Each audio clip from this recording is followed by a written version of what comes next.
Hey zusammen, schön, dass ihr wieder dabei seid. Heute zeige ich euch, wie man Plexiglas richtig zuschneidet, ohne dass es schmilzt oder das Sägeblatt stecken bleibt. Wenn ihr solche Tipps hilfreich findet, dann abonniert doch meinen Kanal. Hier gibt's noch viele weitere Tricks für Heimwerker und DIY-Fans. Also, starten wir. Wie schneiden wir Plexiglas? Normalerweise fangen wir an, indem wir es markieren. Das ist der erste Schritt, die Markierung machen. Danach greifen wir zur Stichsäge und beginnen zu sägen. Aber was passiert oft? Das Sägeblatt erhitzt sich durch die Reibung und bleibt im geschmolzenen Kunststoff stecken. Richtig nervig. Aber keine Sorge, es gibt eine Lösung. Hier ist der Trick. Zuerst machen wir eine neue Markierung auf dem Plexiglas.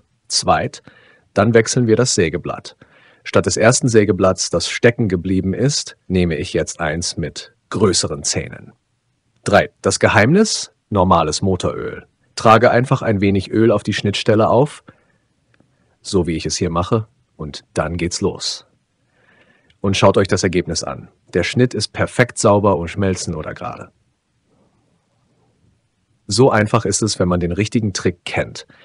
Wenn euch das Video gefallen hat, lasst mir einen Daumen nach oben da und schreibt in die Kommentare, ob ihr diesen Tipp kanntet oder selbst schon Plexiglas geschnitten habt.